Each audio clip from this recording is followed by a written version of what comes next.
President-elect Donald Trump's biggest supporter speaking out on his behalf today. This after he received some criticism for saying, quote, "Let it be an arms race." That was a to one of his earlier tweets that America should build up its nuclear capabilities. This is the same Donald Trump the liberals were terrified was going to sell out to Putin, who's now pivoted and said, look, as to quote General Mattis, we can be your best friend or we can be your worst enemy.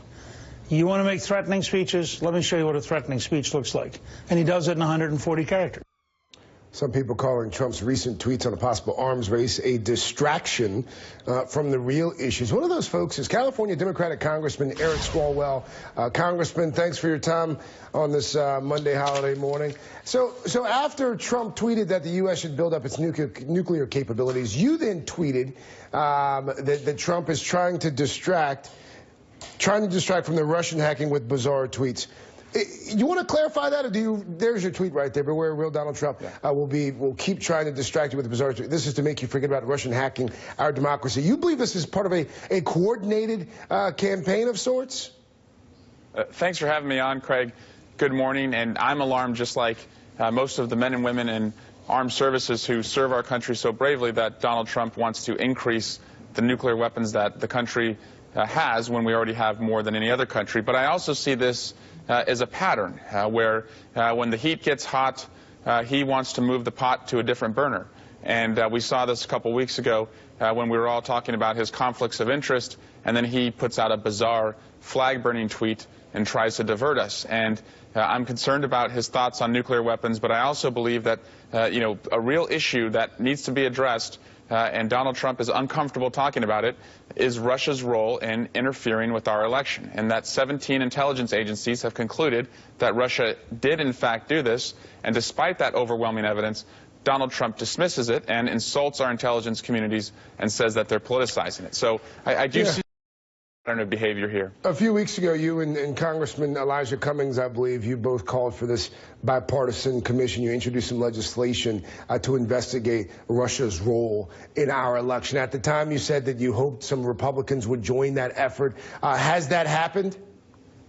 We've seen in the Senate that Senators Graham and McCain have called for a select committee. I think there's a number of ways to go at this, but I believe the best way for the American people to know once and for all who was responsible, how we were so vulnerable, and what we will do to make sure that no other country does this to us again, is to have an independent commission that fully dedicates itself to this, that releases a declassified report and makes public recommendations. So we're working on that. I'm looking forward in 2 weeks to going back to Washington, D.C. To make sure that gets moving.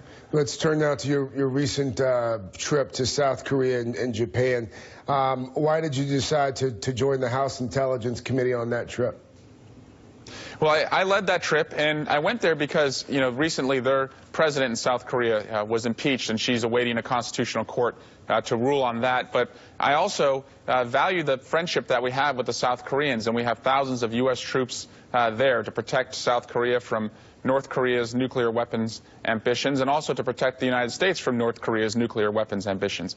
And, Craig, I found myself assuring the South Koreans that we'll do everything we can in Congress to not let Donald Trump have what he wants, which is to make the South Koreans go nuclear. He has suggested that they should have a nuclear weapon. And again, I think increasing the number of nuclear weapons in this world is a dangerous thing. The South Koreans don't want to do it. They are our friends, but they're very worried about what a Trump administration will bring. I want to go back to something that you said just a few moments ago, this idea that the president-elect has mastered the art of distracting, period. Just mastered the art of distracting. Is that something that you think once he takes office, that's it? We see the end of that? Or is this probably what we are going to have to become accustomed to for the next 4 years? Shiny object over here. We certainly will have to become more agile, but I believe that what's going to happen is that this may have worked during a presidential campaign, but over a 4-year administration, the overwhelming evidence of broken promises and not being able to deliver on what he says will only work for so long. And pretty soon the American people will see through that, and they will see that we have a president-elect who has no core set of values and will pander to anyone who is in front of him, and that's going to catch up to him. Congressman, thank you so much for discussing the important matters. We did not get a chance to get to your sports teams. It's a shame that the Warriors can't seem to beat the Cavs Warriors anymore. and the Raiders. Your Raiders also seem like they may be in trouble. I'm a big Derek Carr fan. Hope that he makes it back. He's a great guy. So, anyway, good to have you. Thank you. Yep. Thank you, Craig. Coming up, the